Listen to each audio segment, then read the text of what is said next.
Okay? So, ito po yung ating mababasa doon sa Hebrews chapter 12, 10:25. No? Ayan po yung summary niyan. Huwag natin pababayan ng pagkakatipon. Ito po yung kabuuan. No? Tandaan po natin ang sinusulatan, kritikal, kanilang sitwasyon. Pero sa kabila na sila ay kritikal ang kanilang sitwasyon, ito pa rin ang sinasabi ng Diyos sa kanila. Not forsaking the assembling of ourselves together, as the matter of some is, but exhorting one another, and so much the more as you see the day approaching. So dito makikita natin, talagang sinisabihan sila eh. Obligasyon natin. Kaya nga yung mga magulang dapat inuobliga rin kanilang mga anak. Kaya lang ang problema kung minsan tayo mga magulang, nakakapagpabaya po tayo. Kaya kung minsan hinahangaan ko yung ibang mga pang-ating pang-relihiyon. No? Na talagang sinusiguro nila na yung kanilang mga anak ay makakarating sa pagkakatipon. Diba? Tayo kung minsan nagkakaroon tayo ng kakulangan. Pero tandaan po natin, hindi po ito inutos na optional, kundi inutos po ito na tayo po ay may obligasyon sa Diyos na sa tuwing unang araw ng sanlinggo, ay tayo po ay magkakatipon. Ngayon, ang tanong po natin ano ba epekto nito? Kung hindi ako makikipagtipon, meron bang epekto ito? Alam niyo po, may epekto ang ating, kung hindi po tayo, nagpapabayang po tayo sa ating pagkakatipon, hindi po tayo dumadalo. Ang una pong naapektuhan nito ang relasyon natin sa Diyos. So, apektado ang Diyos po rito. Kapag hindi po tayo, medyo hindi na tayo pursigido, para bang nanlalamig tayo. Kung gusto lang natin dumalo, dadalo. Kung ayaw natin dumalo, hindi tayo dadalo. Pero nga akong alam na na kapag sa ibang pang-ating pang-relihiyon, na yung tao 3 beses lang nakadalo sa simbahan, nakapunta ng simbahan At yung pagdala niya sa simbahan, sapilitan pa. Nung siya'y bininyagan, pinasok siya ng kanyang nanay sa bininyagan siya ng pare. Nung siya ay pinasal, at ang panghuli, nung siya'y namatay. 3 beses lang nakapasok na simbahan. Kasi hindi niya alam na ang pagpasok sa simbahan o ang pagkikipagtipon ay obligasyon ng bawat isang nananampalataya sa Diyos.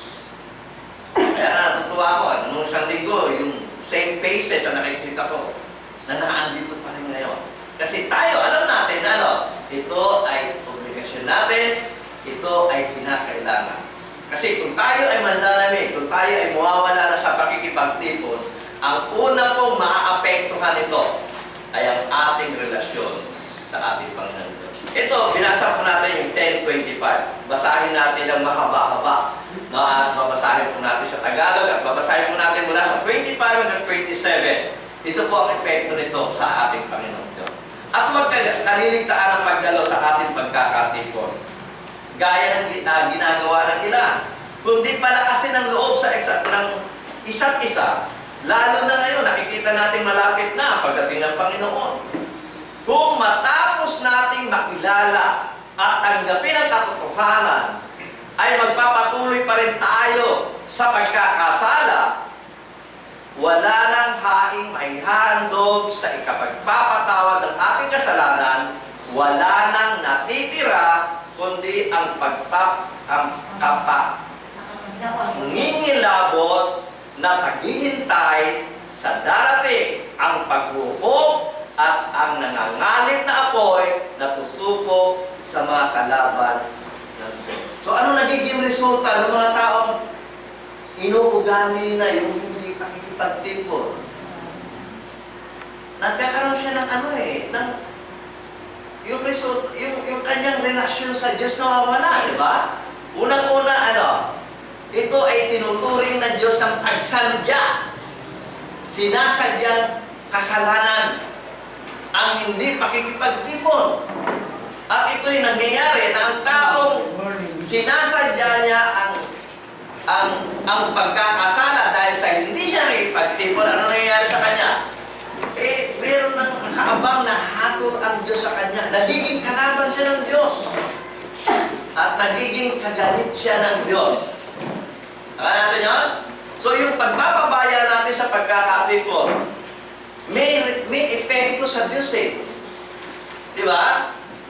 Nagkakaroon tayo ng ng agwat sa Diyos.